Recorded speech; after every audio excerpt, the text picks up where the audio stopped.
Jadi nggak ada dulu tuh pakai istilah sekarang apa Trihita Karana segala macam. Oh, dulu Tapi nggak ada istilah-istilah nggak itu? ada.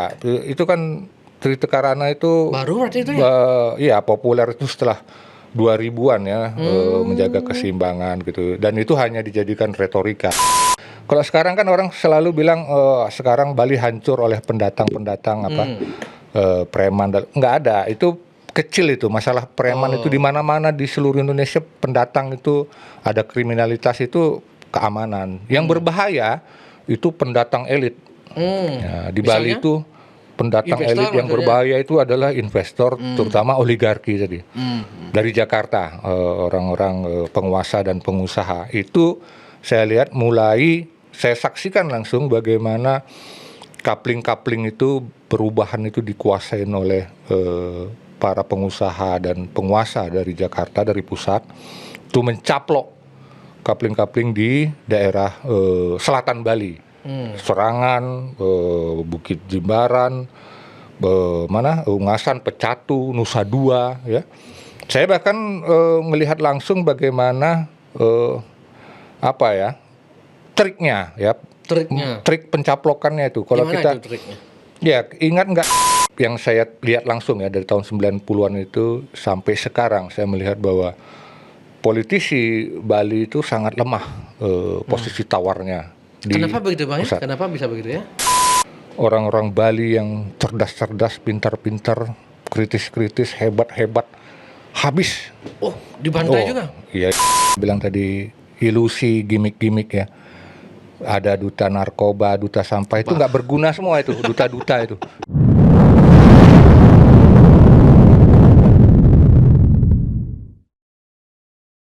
Selamat datang Bang Roberto Huta Barat. Apa kabar nih Bang? Ya, Lama kita nggak ketemu ya. Mantap. Biasanya dulu waktu zaman 2015 sampai 2020 itu kalau nggak salah ya. Biasanya ketemu di forum-forum diskusi sama Bang. Saya jadi pendengar yang baik lah. Memang dari dulu Bang Roberto ini aktif terus mengedukasi, memberikan pencerahan publik gitu Bang. Saya akhir-akhir ini dengar juga di Facebook, simak di Facebook juga Abang juga sering bikin tulisan-tulisan yang tajam begitu ya. Nah, salah satu tulisannya Bang Roberto yang saya suka itu ada yang judulnya Kancil dari Bali, terus pengelolaan sampah Bali wisata kelas dunia tapi pengelolaan sampahnya kelas dana punya gitu. Mungkin Bang bisa ulas lagi di podcast Bang. Itu menarik sekali itu ulasannya itu. Betul, itu sebetulnya hanya karena ada polemik ya. Jadi sebelumnya ada polemik soal sampah, tapi saya melihat cara komunikasi publik dari gubernur itu agak mengecewakan ya. Sebelumnya saya disclaimer dulu bahwa kalau nanti misalnya saya mengkritik misalnya pejabat, gubernur misalnya atau bupati itu bukan dalam konteks personal itu karena mereka ya pejabat politik ya, jadi di mana-mana udah biasa itu pejabat politik itu dikritik, dicaci maki itu udah sangat wajar itu, namanya negara demokrasi. Kalau nggak mau dikritik itu masih kita negara kerajaan ya, monarki. Jadi itu konteksnya, karena saya sendiri pribadi nggak kenal dengan pribadi Wanang Koster gitu. Tapi kalau secara pribadi Bang nggak pernah ketemu lagi malah, nggak pernah ketemu, nggak pernah ngobrol. Jadi saya lihat kapasitasnya sebagai pejabat politik atau pejabat publik, dalam hal ini gubernur Bali ya. Nah, ketika dia mengeluarkan statement yang agak mendegradasi persoalan sampah di Bali ya, dan juga cara komunikasi politiknya seperti itu ya, kita perlu kasih masukan. Nah, kasih masukannya kan ya biasa ya, ada orang yang normatif. Kalau saya biasa itu pakai gaya-gaya agak humor lah. Orang Bali kan biasa tuh humor Bali. Terutama sebetulnya yang saya lihat ya, kalau beberapa postingan saya itu menekankan soal sampah di Bali. Begini, soal sampah di Bali itu bukan terjadi hari ini ya. Ibarat ibarat ada perumpamaan bahwa padi yang dipanen hari ini itu tidak ditanam kemarin sore kan gitu. Ya. Jadi masalah sampah yang dipanen di Sarbagita hari ini itu bukan 1-2 tahun belakangan atau pada saat masa Gubernur Koster, itu kita harus lihat lagi jauh ke belakang dulu ya. Dan nggak jauh-jauh amat ya, nggak sampai ke zaman 500 tahun, 1000 tahun ya, Majapahit segala macam ini. Karena ini penting, kita ini masyarakat yang cepat lupa kita nih. Orang Indonesia ini cepat sekali lupa. Makanya harus diingatkan bahwa kalau kita mau mencari solusi bersama, kita lihat dulu bahwa kerusakan lingkungan, terutama soal sampah itu bukan terjadi pada saat masa Koster ya. Dan itu udah ditabung sebelumnya. Ini bom waktunya itu. Ini kayaknya bom waktu yang, dan itu sebetulnya bom waktu ini bukan cuma soal sampah ya. Kalau kita lihat persoalan di Bali, kayak tahun lalu yang kita waktu mengadakan People Water Forum itu, kita mau sebetulnya menaikkan persoalan yang mendasar, yang menjadi basic ya, kebutuhan dasar. Itu masalah air di Bali, krisis air tanah di Bali. Ya tapi begitu, ketika kita kritik, kita kemudian diserang, dibubarkan.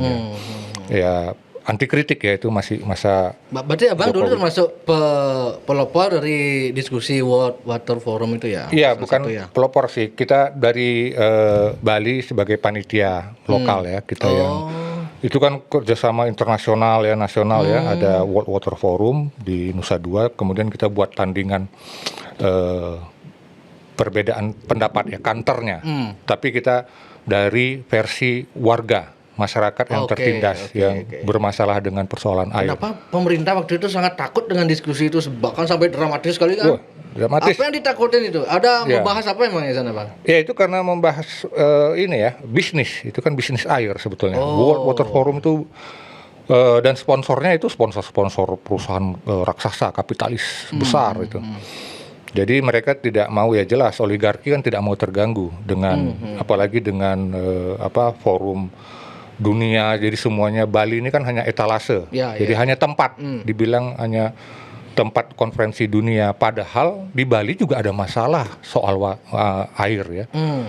Nah itu sebetulnya tandingan kita waktu itu mau menjelaskan atau memberi data tentang krisis air di Bali, bukan cuma di internasional, nasional ya. Nasional pasti, waktu itu teman jaringan air semua kita datangkan buat konferensi tandingan untuk World Water Forum, kita People Water Forum, dan kita mau mengangkat masalah air di Bali. Ada kawan-kawan yang fokus di persoalan air di Bali itu ya, dari mana-mana semua, dari hulu sampai hilir, dari Bangli sumber airnya ya, sampai ke Denpasar, bahkan sampai di Badung bahwa ada persoalan air. Di mana-mana itu. Di mana-mana ya. Di Gianyar, Badung yang kaya itu aja mah ada warganya yang kesulitan air kan? Pasti. Saya kan tinggal di Denpasar, ngalami ya bagaimana masyarakat itu betul-betul kebutuhan dasarnya itu tidak dilayani, dipenuhi oleh pemerintah. Tapi justru untuk apa? Untuk pariwisata massal ini. Sama persis persoalan dengan soal sampah. Jadi itu ada sama-sama tracknya ke belakang, masalah air, sampah. Itu yang saya tuliskan itu, bahwa kita jangan lupa bahwa ini adalah titik kulminasi dari pilihan Bali tahun 90-an ketika memilih konsep akhirnya mass tourism, pariwisata massal. Itu mulai mass tourism itu sejak 90-an ya? Ya, itu 91 atau 92 kalau nggak salah ya? 90-an itu sudah dimulai ya. Saya kan masuk di Bali, kuliah di Universitas Udayana itu tahun 91. Jadi saya tinggal pertama langsung kos di Bukit Jimbaran 2 tahun. Itu di Bukit Jimbaran, di Jimbaran kita langsung lihat masalahnya. Gimana itu? Siapa era gubernur waktu itu? Ide Bagus Oke. Zaman Ide Bagus Oke itu, yaitu waktu itu penguasanya kan Golkar ya, zaman Orde Baru. Jadi pejabat-pejabat yang bermain itu semua kebanyakan dari penguasa Orba ya, dalam hal ini Golkar politisinya. baik itu yang di tingkat Jakarta maupun di Bali. Nah itu di situ udah nampak. Jadi terutama waktu itu kita demo besar-besaran masalah pencaplokan di Tanah Lot, BNR ya, Bakri Nirwana Resort, karena itu awal terbuka kasus bagaimana cara Jakarta itu mengkapling Bali tahun 93, 94 itu. Itu kemudian langsung bertubi-tubi masalahnya. Masalah di Pecatu kan 90-an juga, Pulau Serangan 95 sampai 98. Jadi itu awal 90-an sampai pertengahan 90-an itu sampai krisis moneter. Itu tahap di mana Bali ini sudah mengarah tanda-tandanya ke pariwisata massal. Padahal sebelumnya itu jelas sekali waktu dipimpin Ida Bagus Mantra. Mana duluan Ida Bagus Mantra atau Ida Bagus Soko? Ida Bagus Mantra. Ida Bagus Mantra kan 80-an ya. Setelah Ida Bagus Mantra, Ida Bagus Soko. Waktu saya mahasiswa itu Ida Bagus Soko. Waktu zaman Ida Bagus Mantra gimana itu? Katanya bagus beliau gitu ya. Iya. Itu konsepnya, beliau kan guru besar Fakultas Sastra ya, sama Profesor I Gusti Ngurah Bagus itu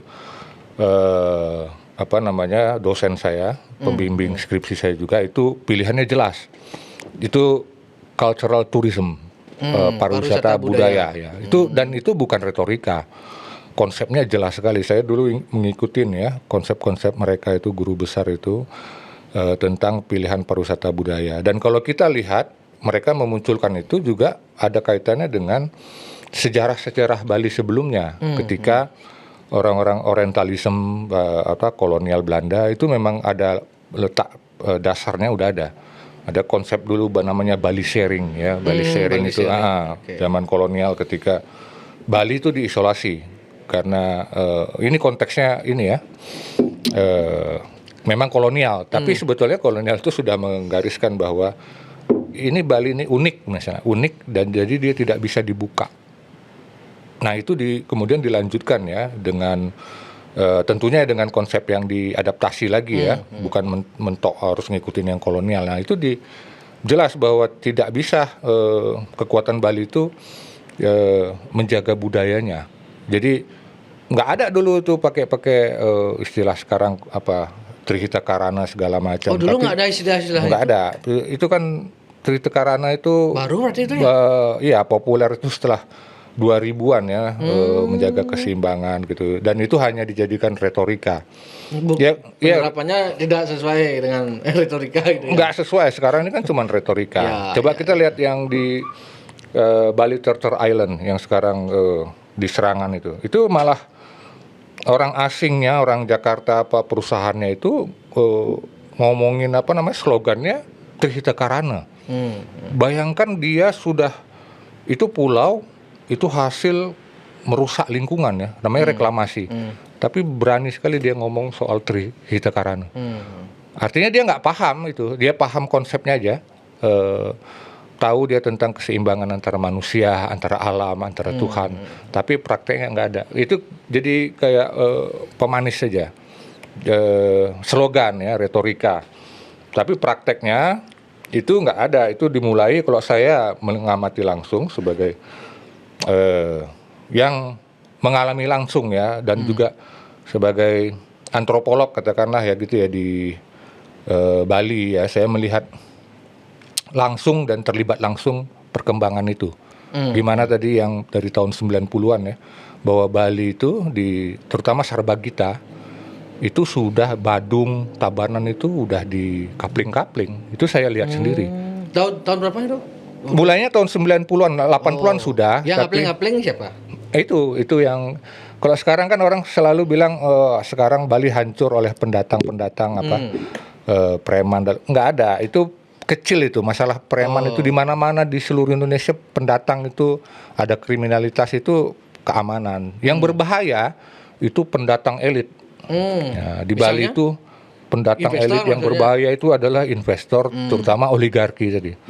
Dari Jakarta, orang-orang penguasa dan pengusaha. Itu saya lihat saya saksikan langsung bagaimana kapling-kapling itu perubahan itu dikuasain oleh para pengusaha dan penguasa dari Jakarta, dari pusat, itu mencaplok kapling-kapling di daerah selatan Bali, Serangan, Bukit Jimbaran, Ungasan, Pecatu, Nusa Dua, ya. Saya bahkan melihat langsung bagaimana triknya, ya. Trik pencaplokannya itu. Kalau Gimana kita itu triknya? Ya, ingat nggak kalau kita ini sedikit ngomong sejarah ya. Kalau orang-orang yang besar tahun 90-an 80-an pasti paham cerita ini. Bahwa tahun 90-an itu kan dimulai ada namanya sebelum krisis itu BLBI ya. Bank likuiditas itu. Ambruknya kan mulai 97-98. Nah, ingat bahwa kalau di daerah-daerah Pecatu sampai Nusa Dua itu dikuasain oleh bank-bank swasta yang membeli tanah-tanah masyarakat di sekitar Nusa Dua, Bukit Jimbaran, ya, Ungasan. Itu udah dikapling oleh dan dibeli dengan harga yang murah. Triknya adalah itu bank, kalau ingat dulu ya, bank-bank yang BLB itu apa? Bank Suma, Bank BDNI ya, Samsul Nur Salim, Bank Bali, segala macam bank-bank swasta itu sangat masif karena waktu itu tinggal di daerah Bukit Jimbaran, itu mencaplok dengan kasih harga yang waktu itu sebetulnya cukup besar karena itu kan daerah-daerah yang istilah kita dulu tempat jin buang anak itu, nggak laku, nggak ada air segala macam ya, kering. Batuan kapur itu kan, daerah yang sangat miskin sekali, sangat kering, nggak ada fasilitas apa-apa, transport, jangankan air, transport aja susah kita waktu kuliah dulu. Jadi itu dikuasain dulu tanah masyarakat di situ karena sudah ada sepertinya kebijakan dari Jakarta bahwa Bali ini, terutama Bali Selatan itu akan menuju tadi pariwisata massal tadi. Nah, itu dimulai dengan penguasaan lahan. Penguasaan lahan itu intervensinya lewat bank-bank tadi, membeli perusahaan-perusahaan Jakarta ya dari luar Bali. Ini yang saya bilang tadi, ini pendatang elit-elit ini yang tidak mampu oleh orang-orang Bali, pejabat-pejabat Bali itu diantisipasi. Malah mereka memberikan karpet merah. Ya karena itu tadi ya, sama-sama satu bahasa sekarang koalisi ya.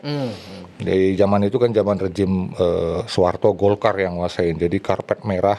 Dan kita tahu siapa orang-orangnya ya, zaman dulu gubernurnya waktu zaman Ida Bagus Oke, siapa nama-nama yang terkenal lah zaman dulu dan yang nguasain ya. Kemarin Bupati Badung kan kalau nggak salah dari Golkar itu, Sudikerta.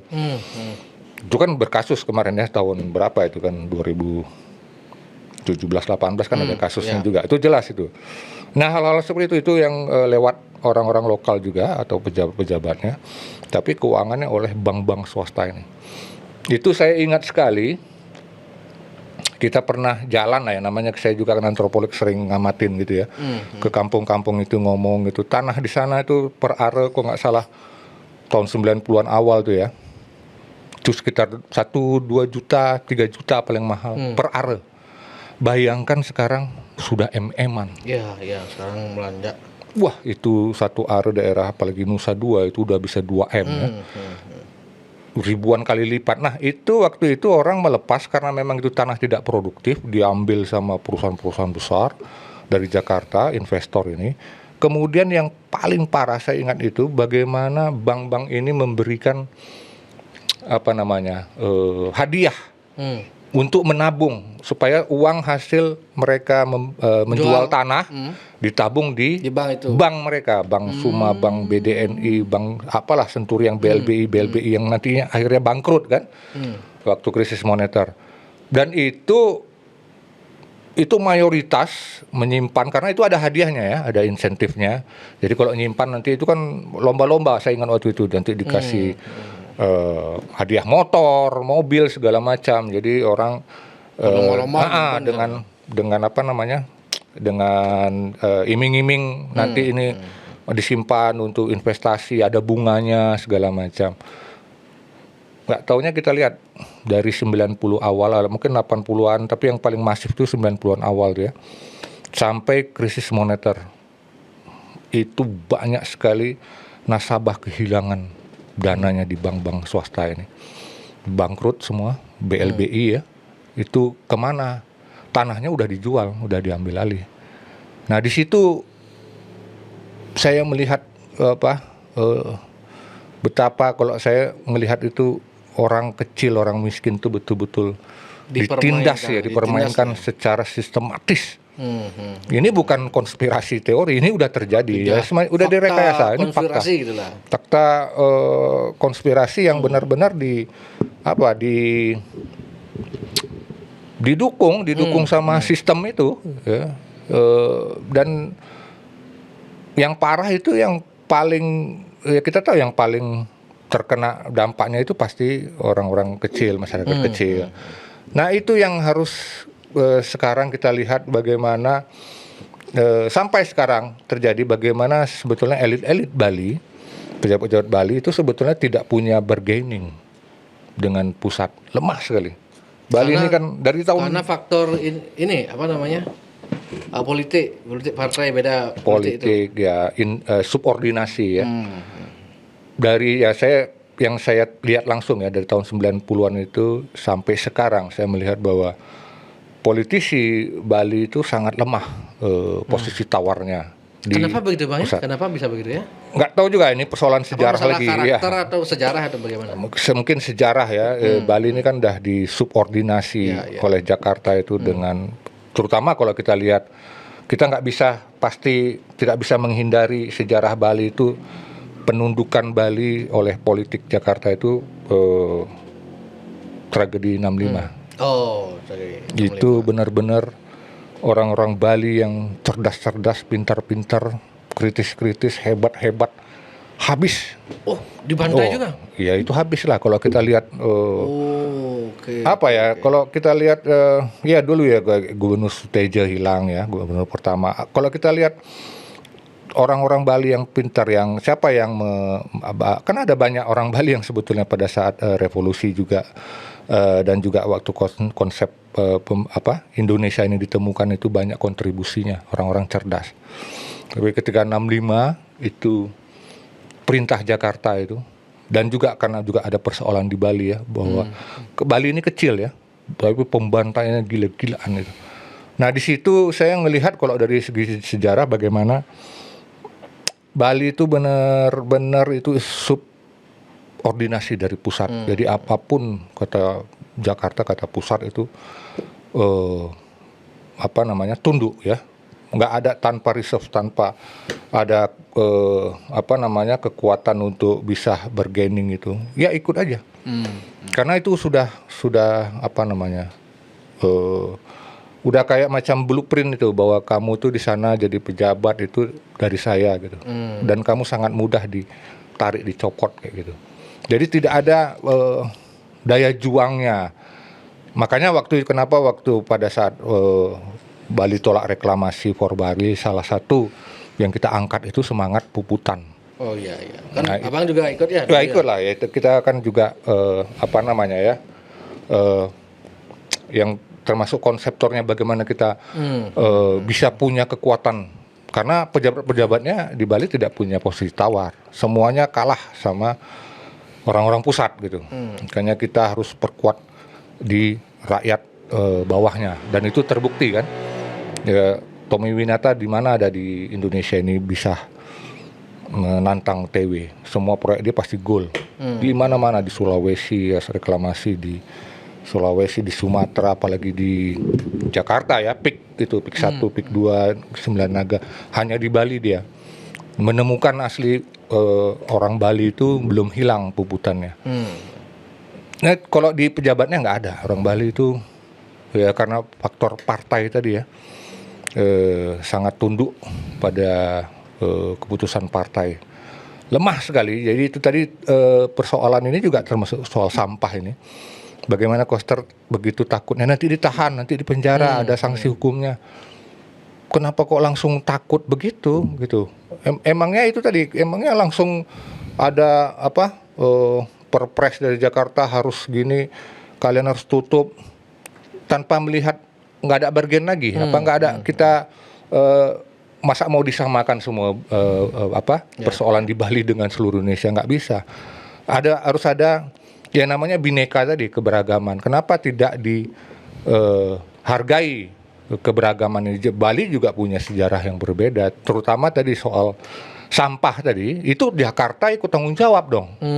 Pusat itu harusnya tanggung jawab, kan juga mereka yang mendorong pariwisata massal, dan itu jelas orang memang investornya semua keluarga-keluarga oligarki kok, keluarga-keluarga dari pejabat-pejabat Golkar, Bakri, Tommy Soeharto. Ya tengok aja yang BLBI itu kan keluarga-keluarga channel-channelnya orang-orang oligarki zaman Soeharto gitu. Kok sekarang jadi itu tadi Koster tadi kok malah urus sendiri-sendiri masyarakat. Wah, itu nggak benar itu. Bikin sendiri, urus sendiri. Iya, nggak, masa dia nggak berpihak sama rakyatnya sendiri, kan itu sedih saya. Kalau saya ngelihat itu, saya saksikan langsung kayak gitu, kenapa jadi kayak gini gitu, nggak ada. Dan nanti di penjara saya membela istilah Koster, gitu, membela bawahan saya. Masa langsung nggak ada itu Koster, saya kira. Dan tidak segampang itu ya, orang masalah sampah langsung ditahan kayak gitu ya, itu nggak kayak gitulah. Kita juga masyarakat nggak bodoh-bodoh amat lah sekarang gitu soal peraturan-peraturan yang terus direkayasa gitu ya, demi Jakarta, demi pusat. Yang baru-baru ini misalnya pajak, itu udah jelas itu karena dari pusat ya, efisiensi, kemudian juga dana dari pusat untuk ke daerah semua hampir 50% kan dipotong demi efisiensi.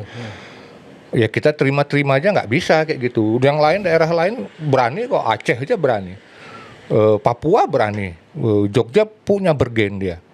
Nggak bisa langsung, ini kan kemarin ini pajak langsung ada yang sampai 3.000% katanya naiknya. Itu kan betul. Kayak kita nerimo gitu, pasrah gitu ya. Ini katanya otonomi, gimana di mana otonominya? Walaupun memang inilah memang kenapa kita bisa kayak gini. 2018 atau 19 itu yang zaman Jokowi itu betul-betul semakin kuat dengan Omnibus Law-nya itu. Semua izin ditarik di Jakarta. Omnibus Law itu. Jadi dan di Bali kan ya terima-terima aja semua Omnibus Law. Inilah sekarang yang kita panen Omnibus Law, semua Jakarta yang menentukan pajak, sampah, hukumnya semua. Apanya yang namanya ada desentralisasi, otonomi. Lihat saja kalau soal sampah ini ya, dana PAD Bali lah, data PAD ini kan gampang ya, mudah sekali itu saya nggak ada datanya, tapi itu saya ingat sekali PAD Bali sekitar per tahun. Kalau normal ya sebelum Covid itu sekitar 9 sampai 10 triliun per tahun PAD dari pariwisata dan juga pajak-pajak lainnya ya. Itu kemana pajak itu PAD-nya? PAD atau APBD itu? PAD, pendapatan asli daerah Bali ya. Dari Sarbagita aja kalau nggak salah itu hampir 10 triliun, 9 atau 10 triliun. Kan itu yang paling besar, Sarbagita ini. Di luar Sarbagita kan sangat kecil ya, gapnya kan cukup tinggi ya, PAD-nya Sarbagita sama di luar Sarbagita kalau di Bali ini. Jadi ini kan kita bicara soal sampah terutama Sarbagita. Ada perpresnya dari tahun 2011 katanya untuk pengelolaan kawasan Sarbagita. Apa nggak dipikirkan itu waktu tata ruang Sarbagita itu soal sampah? Ini yang saya lihat bagaimana di pusat maupun daerah, birokrat pejabatnya, mereka itu tidak tidak punya visi, maunya pariwisata massal, maunya duit, tapi tidak ada perspektif melihat ke depan. Apa persoalannya? Kok baru perpres soal sampah kemarin tuh 2018 kan? Perpres berapa? 35 2018. Sarbagitanya udah 2011. Kenapa nggak dari dulu itu? Kita contoh aja gini, cara Indonesia atau Bali juga mengelola pariwisata yang sangat lemah sekali. Bandingannya jangan jauh-jauh.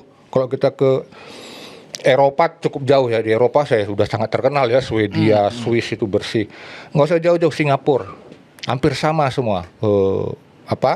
Kunjungan turisnya segala macam hampir sama kayak Bali. Wilayahnya bahkan lebih kecil. Lebih kecil, jauh lebih kecil Singapura. 8 kali lipat daripada Bali. Bali kan sekitar setengah juta hektar ya. Singapura tuh hanya 70.000 hektar. Ya di Sarbagita mungkin ya 3 kali lah, lebih luas sedikit ke Sarbagita aja. Tapi Singapura itu ingat yang waste to energy, jadi listrik itu udah Singapura tuh udah lakukan dari awal tahun 2000. Mereka udah duluan, kok bisa dia. Dan sama Singapura juga dulu kan sama nggak langsung tiba-tiba dari tahun 80 tiba-tiba ada turis 16 juta per tahun kan Singapura. Hampir sama kayak di Bali. Jadi saya ngelihat kok yang pemerintah ini mau enaknya aja. Itu tadi saya bilang di situ mau cuannya. Kalau ada cuannya, begitu ada masalah dia lempar ke masyarakat. Itu yang nggak fair. Ya itu namanya basic fasilitas umum, air, sampah segala macam itu wajib itu oleh pemerintah itu. Sama model kayak Singapura aja, dia udah tahu ya bahwa pilihan kami juga pariwisata massal, maka persoalannya adalah air, soal lahan, soal sampah, sanitary landfill akhir di Singapura Pulau Semakau itu udah dari tahun 99 itu dibuka. Jadi itu pakai, kan hebatnya Singapura itu kalau kita di sini ya memang mau meniru Singapura tapi keliru, salah-salah, kacau gitu. Saya melihatnya ada insinerator bagus ya, tapi insinerator itu nggak gampang itu insinerator itu ada masalah itu, nggak bisa langsung zero waste. Zero waste ada insinerator enggak, itu harus ada sistemnya. Jadi insinerator sama kalau kita model Singapura, jangan cuman untuk listrik kemudian tiba-tiba selesai, enggak, ada lagi setelah insinerator tuh ada lagi namanya fly ash, bottom ash, debu pembakaran itu ada. Nah Singapura memang prakteknya bagus sekali sampai final debu akhirnya itu bottom ash-nya, debu dari insinerator itu mereka punya pembuangan TPA juga. Sama kayak TPA Suwung, ada TPA-nya, tapi itu di pulau reklamasi yang jauh dari pemukiman dari wisata. Jadi memang ada, dia sudah sistemnya sudah dia pikirkan. Itu pun mereka mengkajinya, ada dana risetnya, ada dana pengembangannya, riset and development-nya jelas. Itu ratusan M mereka habiskan. Kalau kita kan enggak, kita di sini lebih ke bungut gebuh, iklan-iklan, duta-duta sampah, gimmick. Enggak ada riset. Mana riset soal sampah di Bali? Kumpul parade kentung Bali bebas sampah. Jadi formalitas. Iklan-iklan ya, kayak tebe sekarang. Tebe modern itu enggak seperti itu. Bukan saya enggak harusnya setuju. Bukan seperti itu ya? Enggak, artinya kalau makro ya, saya setuju. Yang soal organik itu ya saya orang permaculture ya, orang organik itu pasti saya sepakat itu untuk sampah organik untuk dikelola jadi kompos itu udah selesai lah. Tapi itu kan skala rumah tangga, skala mikro. Itu tadi kalau kita kaitkan dengan turis di Bali 16 juta, bahkan nanti targetnya 20 juta, berapa kali lipat dari penduduk Bali itu gimana? Masa turis sudah kasih retribusi, kasih pajak, kasih membelanjakan uang, masa dia harus urus sendiri? Kan nggak mungkin, hotel-hotel urus sendiri, nggak mungkin itu. Jadi masalah sampah itu jadi nanti akhirnya itu dibawa ke lingkungan sendiri-sendiri, apalagi di perkotaan itu nggak mungkin. Yang tebe modern organik itu untuk di desa, skala rumah tangga, itu saya sepakat sekali. Dan itu bagus sekali, cuman kita harus lihat apalagi di tingkat kebijakan daerah, pemerintah itu harus lihat skalanya makro. Ya sama lah kayak namanya presiden segala macam, menteri itu yang dia pikirkan ekonomi makro. Yang mikro itu kan udah ada yang ngurus segala macam di bawah ya, UMKM segala macam. Ini yang TPA Suwung itu dari skala makro tiba-tiba jadi urus sampah kau sendiri-sendiri katanya. Waduh, nggak benar itu. Itu yang ada kaitannya semuanya. Kita bisa ngasih solusi. Kita yang penting ini sekarang di Bali ini, pemerintah harus mengakui bahwa mereka tidak bisa mengendalikan atau memperbaiki kerusakan. Ini kan udah kerusakan. Jadi bukan lagi kita ini mengantisipasi nanti sampahnya nanti 5 tahun lagi gimana, enggak, memang udah dari tahun 2000-an itu 2000 apalagi 2010-an ke atas pariwisata massal sampah di Bali ini udah masalah. Jadi kita ini tahapnya memperbaiki, bukan lagi memulai. Nah ini yang sulit. Ini dan tidak hanya sekedar insenerator segala macam ya. Saya lihat nggak ada kok dari pemerintah itu serius riset itu. Itu Singapura jelas itu mereka mengeluarkan ratusan miliar untuk penelitian riset dan development. Karena bagaimana sistem itu mulai dari rumah tangga, kemudian ke collectingnya, kemudian ke TPST yang sementara gitu ya, pemilahannya, sampai ke insinerator. Di insinerator juga ada sampah sampah akhirnya. Jadi nggak, insinerator tuh bukan langsung habis sampahnya, ada debunya, bottom S-nya. Itu sampai ke final landfill kayak di Singapura itu mereka punya lahan sekitar 350 hektar. Itu ya yang pulau reklamasi untuk final sanitary landfill di Singapura. Nah kita apa yang dibangun Koster 300 hektar atau ratusan hektar? PKB, Pusat Kebudayaan Bali, yang mangkrak sampai sekarang. Sampai sekarang ya. Kenapa budaya itu kan itu urusannya harusnya ke masyarakat. Ini karena dia proyek fisik 2,5 triliun. Nah ini senang itu ke gubernur itu. Ke pejabat kita kan kalau udah ada Proyek fisik, proyek, senang itu. Karena udah pasti kita. Ya, ingat kata Pak Sun dari KPK, setiap proyek pemerintah fisik 10-15% pasti dikorupsi. Jadi itu KPK yang bilang, bukan saya itu. Itu udah PPATK udah jadi hukum di Indonesia. Proyek fisik pemerintah pasti ada korupsinya. Entah dari berbagai macam lah korupsi, pasti ada penyelewengan. Artinya itu tadi, pun nanti kalau ada dana untuk sampah, itu masyarakat harus terlibat. Insenerator segala macam nanti landfill. Kalau enggak itu jadi bancakan dia. Gitu kira-kira makronya ya.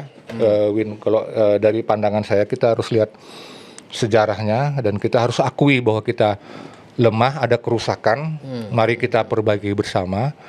Apa yang bisa kita lakukan untuk Bali ke depan kayak Singapura tadi. Itu yang sangat dekat, yang sangat bagus. Kalau yang saya katanya ada di Banyumas di mana, saya nggak percaya itu. Itu beda sekali kasusnya. Di Itu Banyumas justru saya dengar Banyumas justru belajar ke Bali ke Seminyak katanya. Itu nggak bisa dia apple to apple. Realitanya juga tidak. Benar nggak bisa. Beda sekali, jauh sekali. Banyumas bukan daerah wisata. Oh ya. Dia kabupaten kecil. Kunjungan wisatanya lokal cuman 120.000. Dibandingkan 16 juta di Bali gimana? Makanya saya bilang situ, coba aja lah, Banyumas hebat kan? Terimalah dia 16 juta. Bukan Banyumas itu, Banyu Kotor langsung tuh. Langsung rungkat ya habis itu. Karena ya namanya turis itu di mana-mana sampai di Eropa itu pasti bawa masalah, terutama sampahnya. Jadi itu yang kalau pemerintah itu nggak perlu dia melakukan kok, dia hanya kebijakan, menyediakan anggaran. Itu pihak ketiga. Singapura kan juga swasta, pihak ketiga. Iya udah pasti perusahaan itu, nggak mungkin pegawai dinas lingkungan hidup nggak mungkin itu kalau kita.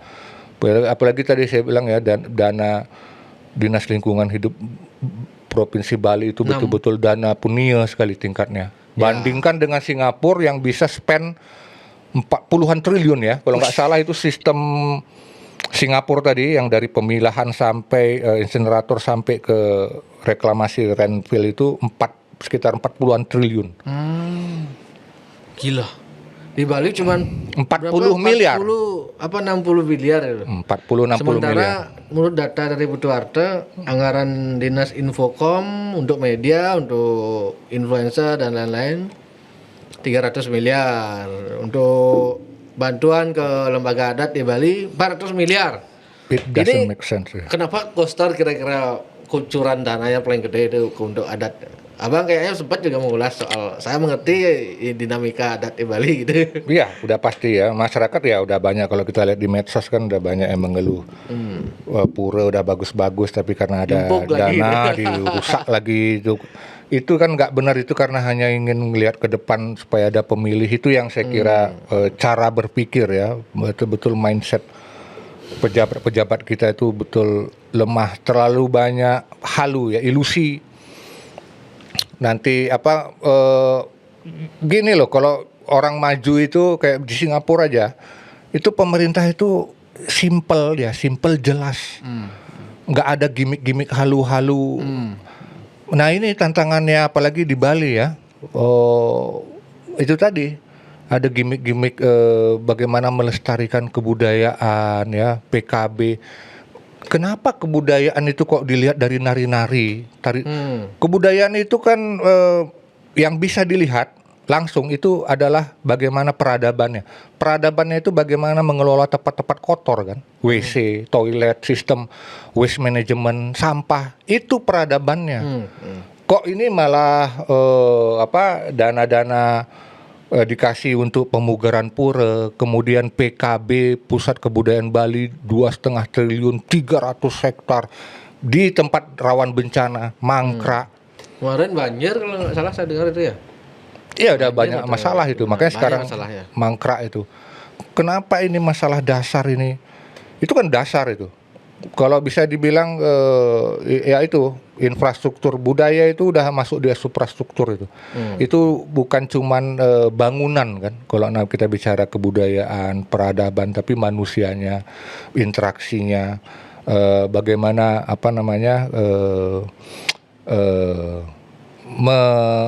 mengkonservasi budaya itu bukan ke bangunan, tapi juga bagaimana termasuk komunikasi tampilannya, biaya konservasi, biaya untuk orang tetap misalnya bahasa, bagaimana bahasa Bali terus bisa dilestarikan, bisa terus menjadi bahasa ibu sehari-hari, sampai dan bukan cuman yang yang wisata lah ya, dan itu bisa diurus oleh masyarakat. Jangan digebiah uyah bahwa ini adalah kebaikan pemerintah, bagi-bagi bansos. Ini yang yang saya bilang itu ya, kayak macam Koster. Dia memang penguasa, tapi dia contoh yang tidak bisa memimpin. Bisa berkuasa, jadi gubernur, memilih ya, pakai biasalah transaksi segala macam, politik segala macam. Tapi ketika memimpin belum tentu semua orang bisa ya. Itu model seperti tadi, seperti sekarang di Bali ini. Dan bukan cuma di Bali aja, di Indonesia juga itu hampir seluruhnya kita melihat bahwa mereka berkuasa tapi tidak bisa memimpin. Jadi persoalannya itu aja. Kembaliin persoalan sampah di Bali kan ya zaman Mangku Pastike juga dulu ada tetap ya. TPA Suwung dari tahun berapa itu? Ya, dari Mangku Pastike sejak 2008 itu sudah sama juga, Suwung udah gunung juga dulu kan. Udah kebakaran. Ya. Masih katanya. Berapa kali kebakaran kan gitu. Yang ya tapi TPS Suwung itu kan dari tahun 90-an udah, kalau nggak salah saya 91 udah ada. Kalau setahu Abang dari tahun kapan sih ada TPA Suwung itu Bang? Saya 90-an ada tuh. Suwung udah ada TPA pembuangan akhir itu udah ada, itu udah lama itu. Wah. Kalau nggak salah, iya 90-an awal udah ada. Saya persisnya nggak tahu. Tapi itu kan waktu itu karena masih kosong ya, masih sedikit. Pertama kali ada TPA Suwung itu eranya siapa? Pertama kali pertama. Kalau nggak salah di zamannya Ide Bagus Soke, seingat saya udah ada penyebutan TPA Suwung itu udah kita udah tahu. Oke. Walaupun ya itu karena nggak bermasalah, masih belum turisnya atau segala macam Sarbagita belum terbentuk gitu ya, baru 2010-an ke atas lah. Terutama ya waktu ada jalan tol segala macam baru lebih banyak orang tahu. Tapi zaman-zaman kita udah tahu tuh TPA Suwung gitu. Berarti yang saya simpulkan dari tulisan maupun obrolan Abang tadi, berarti semenjak waktu zamannya Pak Ida Bagus Mantre dipilih oleh beliau pariwisata budaya. Semenjak Ide Bagus Oko lah, kemudian jadi mass tourism karpet merah itulah dimulai. Yang memberikan ACC izin gitu ya? Ya semua itu. Gimana dan tuh prosesnya pesona, itu? Ada permintaan dari siapa itu misalnya dulu? Dari pusat semua. Itu kan pemain-pemain dari, ingat aja yang dibelikan Bali ya, kamu jadi pariwisata apa nih gitu. Misalnya. Jadi zaman kalau saya tahu dulu, ingat tahun 80-an. itu kebijakan Indonesia sebetulnya ini contoh ya untuk bandara dari timur ke Amerika itu dibiak itu. Coba aja cek. Kalau saya masih ingat itu. Tuh dulu ada masalah 90-an itu bagaimana Bandara Internasional Frans Kaisiepo dibiak. Itu udah dibangun, landasan pacunya 3.500 meter untuk kapasitas pesawat besar. Itu lari ke sana semua, bukan ke Bali. Tapi kemudian, kalau nggak salah 90-an, terutama lagi 90-an lah, 90-an, ada perubahan dari Jakarta. Itu ditutup bandaranya. Itu kan mangkrak bandaranya, nggak jadi. Udah dibangun fasilitas landasan pacu untuk dari Hawaii ke Hawaii ya. Untuk dari Indonesia ke Amerika itu balik lagi ke Bali. Dari Bali ke Dubai itu dimulainya di era, saya ingat sekali waktu itu ada pengaruh Mbak Tutut. Karena tadi mereka mau membuka kawasan wisata di Jimbaran, Nusa Dua, Pecatu, kan semuanya keluarga Soeharto itu. Serangan itu Tommy Soeharto, Bukit Jimbaran saya 91 masuk itu belum ada tuh, 92 baru ada. Saya ingat sekali Intercon Jimbaran Bali. Itu Tutut dulu awalnya. Pecatu siapa? Bambang Triatmojo. Jadi kita ingat dulu zaman Soeharto itu keluarga Cendana itu kalau mau kapling di Bali dia naik helikopter aja. Dia main tunjuk-tunjuk aja. Yang di bawah pemerintah Bali ya nggih-nggih aja. Oke. Gitu cara mainnya. Itu udah nggak bisa ya dia mana yang dia bagi-bagi. Yang udah yang sangat strategis itu biasanya circle pertama ring 1 keluarga Cendana. Nah itu Tabanan, Tanah Lot itu baru. Yang paling pertama diincar dulu bagian mana bang? Yang saya ingat saya itu Badung. Di Badung lah, kebanyakan Badung ya. Pecatu, Serangan, ya termasuk GWK itu kawasan itu semua kena itu, Nusa Dua apalagi ya. Tapi yang dulu perlawanan itu yang paling keras kan ininya orang Golkarnya siapa? Bakri. Abu Rizal Bakri waktu dia bangun Bakri Nirwana Resort BNR di Tanah Lot. Itu sudah menyalahi lingkungan AMDAL, Bisame, PDI dilanggar semua. Jebol itu. Nah, itu jebol di sana itu kita sudah waktu itu saya ingat sekali itu dengan kawan-kawan NGO ya, teman-teman senior saya Ngurah Karyadi, Made Japo itu kita buat kajian dulu, diskusi dengan kawan-kawan mahasiswa Hindu juga. Selain persoalan Bisama, pelanggaran Bisama ya, itu juga kita sudah prediksi, kita sudah melakukan kajian dulu bahwa kalau pola pembangunan seperti Bakri Nirwana Resort, Bali ini akan krisis air, krisis sampah 25 sampai 30 tahun mendatang. Saya ingat sekali kita buat dulu ada selebaran itu. Dan ini tahun terjadi. keberapa udah dari itu?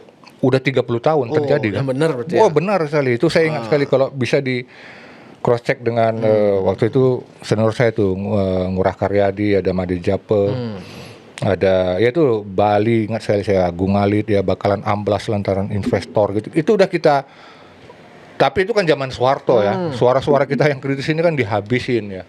Kita aja demo dihajar, dihabisin di Jaya Sabe ya, kita lari ke Puro Jagatnata disikat sama ABRI.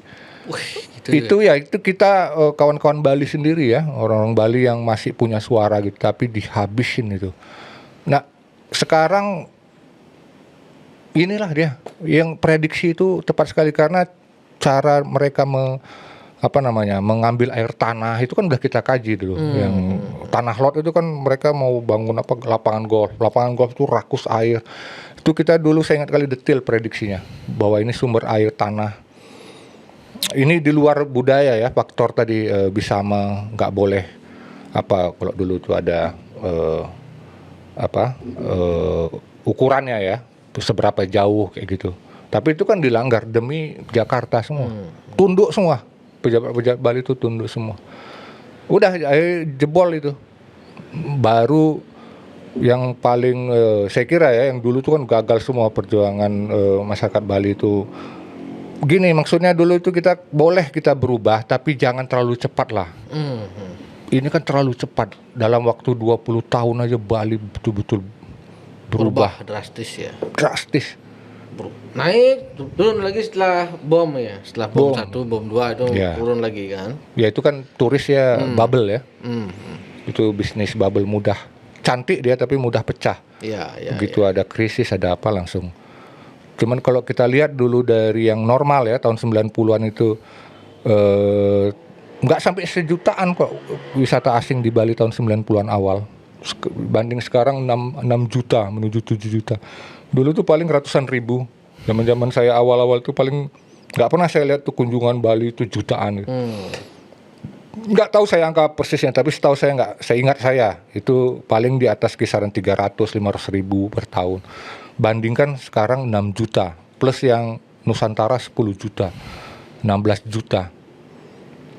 Dan itu sekarang dari tahun lalu ada retribusi turis 150 ribu. Itu kemana larinya? Kalau kita kalikan aja 1 tahun 150 ribu kali 6 juta kan yang itu kalau untuk retribusi itu kan untuk asing ya, WNA. 150 ribu kali 6 juta. Itu udah 1 T itu kalau dari tahun lalu Februari sampai sekarang. Yang terakhir nggak tahu sekarang update infonya katanya masih 30% tidak bisa dipungut dulu infonya tahun lah. Oh gitu. Awal tahun ini. Sekarang nggak tahu.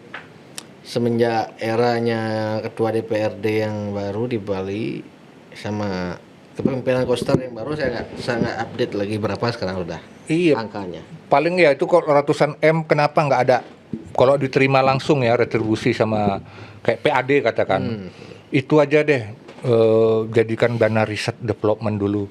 Masa nggak ada sih orang, saya tahu kalau ketemu orang Bali di luar tuh jago-jago masalah sampah ada banyak. Cuman kan ini orang-orang ini yang nggak, ya sama aja di mana di Indonesia kalau ngelihat sama pemerintah ini pasti banyak potongan-potongan yang nggak boleh, itu harus yang profesional, yang harus ada keterlibatan masyarakat. Kalau ada tim kayak gitu itu harus ada apa namanya seleksinya itu harus ketat, harus terbuka, nggak bisa tender-tender biasa karena itu rawan sekali. Dan saya kira banyak kok orang-orang kita yang pakar-pakar itu. Saya pernah dengar ada bahkan orang Bali sendiri ahli soal insenerator di Jerman segala banyak. Tapi mereka ya pasti nggak mau kalau dengan gaya-gaya seperti di model-model ini memberikan kontribusi gitu. Jadi tapi ya kalau mau lihat yang betul-betul lewat kajian ya kita harus lihat itu Singapura itu jadi apa namanya? Jadi Mekahnya pengelolaan sampah di dunia, dimanapun orang pasti melihatnya ke Singapura, terutama di negara-negara Asia ya, Asia Tenggara.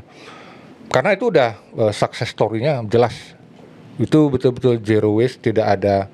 Bahkan yang di final landfill itu tidak ada sama sekali apa namanya pencemaran. Udah diukur ada bakaunya lestari, terumbu karang gitu. Nah ini kita udah ada di Serangan itu kan pulau reklamasi. Ya dulu kan tidak seperti itu katanya ya. Benar itu 500 hektar. Dulu banyak nggak penolakan dari? Ada. Saya ingat juga. Nggak ada bisa. Itu karena langsung Tommy Soeharto. Oh Tommy Soeharto punya. Kita BNR itu karena Bakri. Kalau kita ngelawan keluarga Cendana habis kita. Saya mungkin nggak panjang umurnya. Udah hilang. Ya Bakri aja kita disikat habis kok, apalagi keluarga Cendana. Beda itu dulu bukan negara demokrasi ya. Iya. Dulu karena belum masih zaman Soeharto dulu berarti ya. Zaman Soeharto. 94 95 itu mulainya reklamasi Serangan. Itu yang memulai hancurnya semua pantai di daerah pesisir ke arah timur ya, mulai Sanur, Gianyar, Kelungkung semua ya dari Serangan itu. Makanya ketika kita menolak reklamasi Tanjung Munoa itu dari TWBI, kita ada barangnya, ada nampak penolakan itu jelas karena sudah orang-orang desa adat itu sudah mengalami kasus dari Serangan. Jadi itu berbahaya. 400 berapa hektar aja segitu, apalagi TWBI mau 750 hektar. Itu jadi memberi imajinasi itu lebih mudah perlawanan karena udah ada contoh buruknya dari reklamasi itu. Nah, kalau kenapa yang dari kacamata Bang Roberto, kenapa cenderung merah, kan katanya sekarang bahasa netizen getih subuh kadung merah Ya, atau ya, barak ya. gitu. Ngerti. Kenapa kira-kira PDI sebegitu berkuasanya di Bali? Apakah faktor Bu Mega atau faktor apa? Ada sejarah apa di Bali ini, Bang? Ya sebetulnya nggak semua. Nggak semua Iya, sih. nggak semua Tapi merah buktinya sih. sekarang kan hampir semua kepala daerah PDI kan. Kepala ya untuk di Bali ya. Tapi kan kalau kita kemarin ya nggak terlalu mutlak lah gitu ya. Tapi saya ngerti, paham itu kan kesejarahan Bali ya. Bali ini kan politiknya tidak bisa lepas dari romantika. Romantika semiotika itu loh, itu masih kuat kalau di Bali ya. Simbol-simbol Marhaen, ya, Bung Karno itu masih kuat melekat dalam identitas Orang politik Bali. orang Bali ya. Dan kita juga tahu zaman revolusi dulu 65 sebelumnya zaman Bung Karno, PNI ya kan kuat di Bali. Ya itu kan ada sejarahnya tadi. Jadi ya walaupun ada perubahan itu tapi akarnya, apalagi kalau kita lihat zaman Soeharto. Kalau zaman Soeharto kan nggak beda, kuning. Bali ini kan kuning. Iya, dulu ingat saya dulu kuning waktu saya masih kecil dulu. Kuning. Sekarang merah semua kan. Total ya itu tadi. Apa yang membuat perubahan itu, Bang? Kira-kira ya? Kalau dalam psikologi itu kan bawah sadar tadi udah terlalu lama ditekan, ditindas. Zona itu ya. Ya, terlalu lama ditindas ketika meledak, ya itu yang tahun 99 dulu ya. Itu bahaya itu karena kalau dari psikologi orang terus menahan gitu. Itu bisa ada momentum meledak dia. Sama yang kayak 98 itu kan ketemu momentum. Sama seperti kondisi sekarang ini. Kondisi sekarang itu kan tunggu momentum aja. Kalau enggak ya sama lihat Pati itu. Itu pas momentumnya meledak itu. Nah, Di ini Bali yang mungkin nggak sih ada kayak demo kayak Pati itu? mungkin lah. Konteks Mungkin. reklamasi dulu kan saya paham lah konteksnya dulu ya. Kalau soal kira-kira yang momentum yang sekarang nih mungkin nggak? Sebenarnya orang Bali udah greget ya sudah. Udah pasti. Sudah mau nih kapan, cuman sebenarnya faktor penggerak aja belum ada sebenarnya ini. Ya, penggerak dan atau sebetulnya yang pasang badan lah. sebetulnya enggak juga pasang badan. Saya enggak ngeliat itu. Lebih ke momentum. Oh, Jadi momentum ya. ya ini kalau dari seluruh Indonesia karena soal efisiensi kan bukan cuma Bali yang kenaikan pajak, soal tingkat pengangguran, gimana orang kecewa dengan manipulasi bansos segala macam, kemiskinan. Itu ketemu itu sama kayak 98 dulu ya. Itu kan ketemu dia. Walaupun berbeda-beda ideologi segala macam, musuh bersamanya public enemy number one Soeharto. Ada momentum krisis tumbang. Siapa yang sangka dulu 32 tahun? Kita dulu nggak nyangka mahasiswa kita, ya beneran bisa jatuh dia.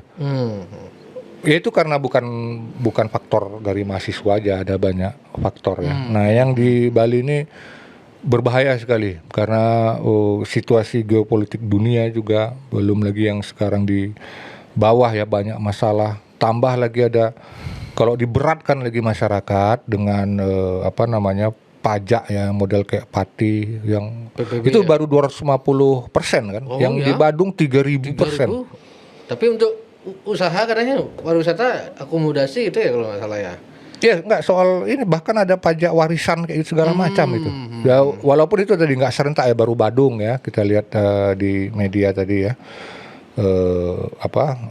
Dari birokrat sendiri yang bilang kan ini juga memang permintaan dari pusat kan, ada inpresnya instruksi presiden ya, ada perpres untuk soal penerimaan pajak ini harus ditambah. Itu kan memang dari atas perintahnya itu. Tapi seluruh kan Indonesia. pajaknya masuk ke kas daerah kan, bukan ke pusat ya.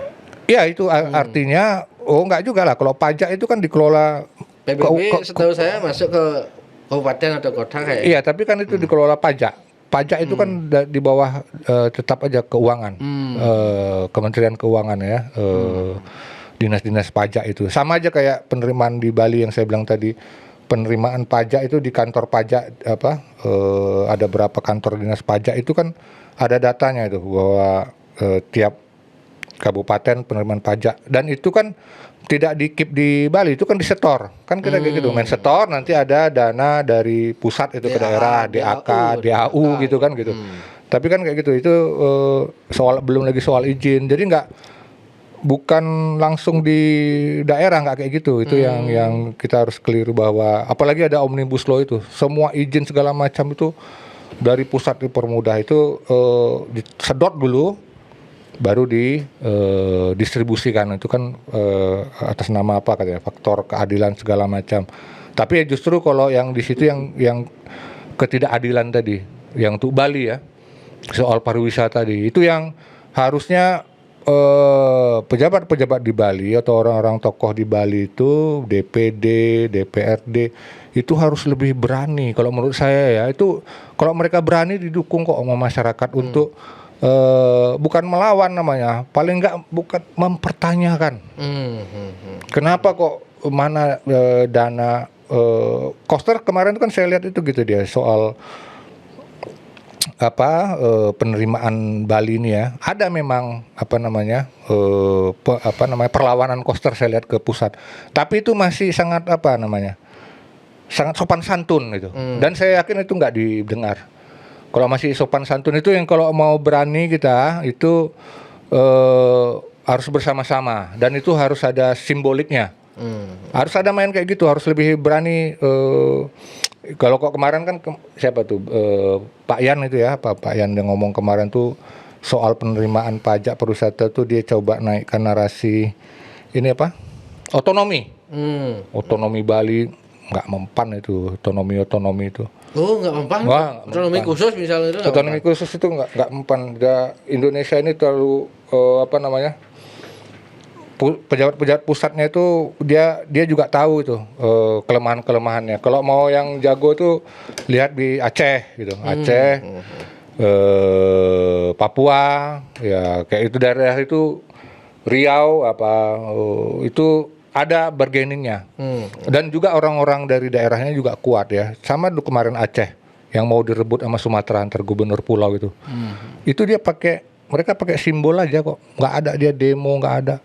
Dia naikkan bendera, itu pusat langsung gemetar dia. Nah itu nggak tahu bagaimana kawan-kawan di Bali bersama-sama, harusnya Pak Yan Koster itu harusnya bergabung dengan kekuatan rakyat, karena ini persoalan bersama ini. Berat itu Pak Koster ini bebannya, soal sampah, soal pajak, bupati-bupatinya itu harusnya bersama itu nekan Jakarta, bukan malah melemparkan ke warga ya, melawan, jangan kayak Pati gitu maksudnya. Ya. Siap Bang Roberto. Saya kira ini sudah 1 jam nih. Iya. Ada lagi yang ingin Abang sampaikan pada intinya? Ada yang saya lagi terakhir, kan sering pemerintah sekarang itu urusan sampah, terutama Duta Sampah Bali Bu Putri, istrinya Pak Koster, bilang ingat sampah itu tanggung jawab bersama. Itu menurut Abang gimana? Enggak, itu tadi salah satu saya bilang tadi, ilusi, gimmick ya. Ada duta narkoba, duta sampah, itu nggak berguna semua itu, duta-duta itu. Itu yang saya bilang tadi, yang di Singapura itu Singapura mereka ada duta-duta mana ada di Skandinavia, Swedia, Swiss mana ada duta. Okay. Itu mereka simpel aja, itu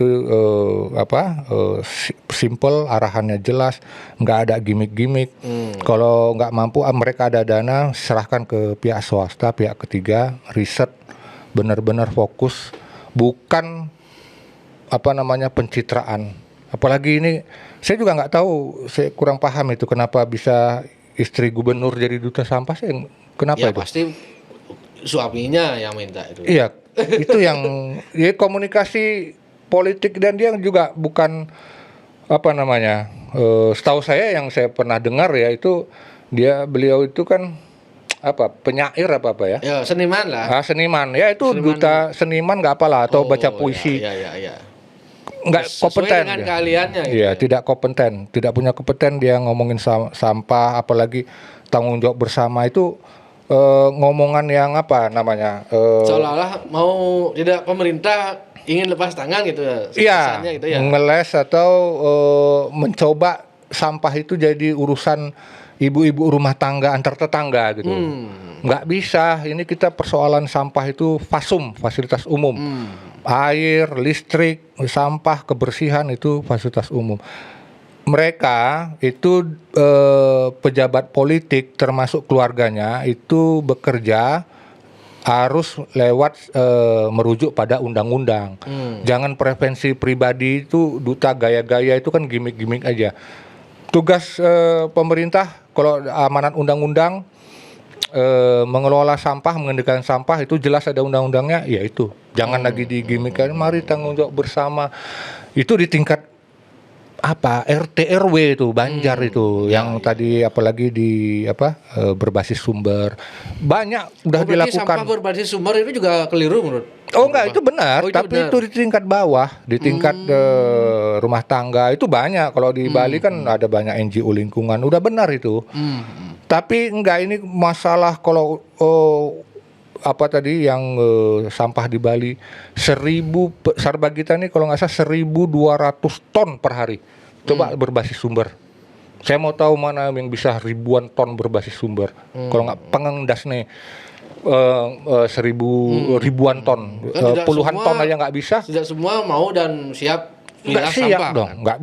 nggak bisa itu. Kalau udah makro, kalau itu kan sampah keluarga, ada tebe, benar itu ngolah, ada kebunnya, kebun organik, dan juga kayak macam tadi yang saya lihat itu sering sekali yang duta sampah atau orang-orang yang ngomong buzzer atau orang-orang pendukung Koster apa ya. Soal organik itu saya nggak tahu cara berpikirnya, kayak gampang aja ini pemilihan sampah organik. Emangnya organik itu mudah dipakai tebe? Organik itu ingat itu ada basah ada kering, bukan ada lagi yang bilangnya kalau organik sampah basah atau sampah rumah tangga itu langsung ekoenzim. Dia ngerti nggak ekoenzim ini apa dia omongin itu? Pemerintah ngomong ekoenzim tapi nggak dijelasin apa itu ekoenzim. Dan masyarakat kan bengong jadi. Bengong ya dengan gampang sekali bahwa ada sampah rumah tangga langsung ekoenzim. Ekoenzim itu khusus sampah buah. Kalau sampah semua bawang segala macam minyak itu kan sampah nggak bisa, malah hancur rusak dia. Jadi itu yang saya bilang tadi itu menyepelekan aja, nggak berusaha. Ini masalah ruwet dibuat menjadi masalah bisa kok kita atur bersama-sama gitu. Ya aturlah, coba sampai udah berapa puluh tahun itu pakai bersama-sama. Ayo kita, itu kan bersama-sama itu udah omongan politis ya. Itu marilah kita bersama-sama itu udah omongan bukan nggak politis, itu sangat politis. Jadi yang kalau Bunda Putri tadi bilang mari kita tanggung jawab bersama-sama bahwa ini bukan politik kita rakyat, enggak, itu pernyataan sangat politik gitu. Seluruh politikus itu ngomong kalau ada masalah berat itu baru dia masalah bersama dia. Wah, kalau urusan duit, ada cuannya di bawah. Wah, enggak, itu ini masalah. Bukan urusan kalian gitu. Bukan. Jangan diurus. Kamu itu mau tahu banyak kali tanya-tanya katanya. Terus kesimpulannya Abang Roberto setuju nggak kalau TPA Suwung ini ditutup, kemudian kan sudah ada rencana master plan itu di Kura-Kura Bali, PTID gitu. Dugaan saya ini investor-investor yang mau invest di sana itu protes, nggak mau ada jalan masuknya ke tempat dia invest itu ada tayangan gambar sampah lah itu. Iya, itu yang nggak tahu lah benar apa enggak ya. Tapi menurut Pak Koster sih, TPA Suwung kita tidak boleh, kita nggak izinkan, nanti jadi taman hutan gitu, taman hutan raya gitu. Tapi kalau yang tadi konsep insenerator, kayak saya ingatkan, insenerator itu tidak waste to energy, memang itu bagian menyelesaikan masalah untuk mengubah sampah jadi listrik. Tapi ingat itu belum waste belum waste to zero, belum kosong, itu masih ada sampahnya loh. Jadi hati-hati soal insenerator. Insenerator itu kalau saya pribadi itu di kalangan lingkungan itu dari tahun 2005 kita udah tahu itu buat sendiri kita bisa insenerator. Tapi ada kelemahannya. Itu ada fly ash, bottom ash, ada polusi atas, debu bawah itu berbahaya. Saya kira hangus semua jadi Oh enggak. Itu nggak bisa lah, kan numpuk dia debu-debu itu, sama aja kayak Tapi di Singapura nggak bisa ya? Oh itu tadi landfill tadi yang jadi reklamasi final landfill di Pulau Semakau itu, dari insinerator itu sampahnya bottom S-nya yang di bawah debunya itu dibawa per hari. Jadi sampah Singapura kalau nggak salah 7.000 ton per hari, nanti dibakar di insinerator. Dari insinerator per hari itu dari 7.000 ton tadi dibakar semua, organik non organik semua dimasukkan. Itu tersisa debunya kalau nggak salah 1.000-an ton, 1.200 ton dari 7.000 tadi. Nah 1.000 ton per hari itu dibawalah pakai tongkang tertutup ke pulau reklamasi. Itu baru tadi ada sanitary landfill diuruk gitu, diuruk nanti timbun. Jadi itu pulau terbuat dari sampah itu, Semakau Island tadi. Itu bekerja dari tahun 99, dari tahun 2000 apa 99 sampai sekarang 25 tahun. Kalau nggak salah baru akan mereka penuh itu 10 tahun, 10-15 tahun mendatang. Saya kan dari Sumatera jadi tahu, sering ke Singapura dulu waktu saya di Aceh. Jadi kita ke sana, kalau Singapura itu jangan lihat wisata. Kalau kita mungkin studi banding tapi ke Merlion, kita harus lihat kenapa ini negara maju gitu loh. Kita harus amati. Saya 3-4 kali ke sana, jalan-jalan ke Sentosa Island. Ini dari mana misalnya tanah, kita tahu ya Singapura perluasannya juga dari ngambil pasir dari daerah Sumatera. Yang kayak gitu-gitu kita harus pahami, bukan cuman penikmat, tapi kita belajar gimana mereka menerapkan sistem, bagaimana masyarakatnya itu sudah otomatis melihat sampah itu dia udah pilah. Itu kan bukan setahun 2 tahun ngajarinnya kan, melakukan pendidikan masyarakat itu panjang. Jadi Singapura itu warganya kalau lihat sampah sama kita kayak di jalan raya ngelihat lampu merah. Jadi nggak usah disuruh lagi, dia udah tahu. Kan di sana nggak ada. Kalau kita kan masih ada organik, anorganik. Kalau di sana nggak, dia udah merah, kuning, hijau, orang udah tahu. Dan udah ada tempat-tempatnya orang ngambil truk itu ya, kalau nggak salah itu 2.400 truk setiap hari berjalan, truk sampah itu ngambilin di stasiun-stasiun. Jadi masyarakatnya udah terdidik. Kalau di kita kan nggak ada kayak gitu. Jangankan di Singapura, air dia memang negara mahal gitu, tapi untuk dasar minum itu tap water itu ada. Kita sama Koster disuruh nggak usah jual segala macam, tapi mana tap waternya, mana kita air minum gratis. Singapura ada kok gitu. Nah hal-hal kayak gitu itu kan pelayanan masyarakat. Turisnya sama kita, uangnya banyak, tapi kemana uang pariwisata di Bali ini? Jalan kan sama, benyah latik segala macam, hancur pokoknya Bali ini. Sering lewat Gianyar bang? Oh sering lah, saya kan di Gianyar, kan banyak katanya kan? Hancur. Oh hancur ya. Betul-betul parah itu, kemana semua uang-uang pariwisata ini? Kenapa nggak ada yang coba melihat mendesak ini loh, kita nggak bisa kayak gini. Memang ini bukan pilihan orang Bali sendiri atau pejabat Bali, ini ada pengaruh pusat, tanggung jawab bersama-sama. Kerusakan ini harus ditanggung juga oleh pusat. Itu yang saya mungkin pesannya itu aja. Kalau kita mau menyelesaikan ini, Koster nggak usah takut di penjara segala macam anak buahnya, nggak ada itu. Kalau memang itu kan tadi sejarah Bali ini hancur itu karena pusat juga. Sama-sama tanggung renteng itu. Terima kasih dari saya. Terima kasih Bang Roberto. Luar biasa ini.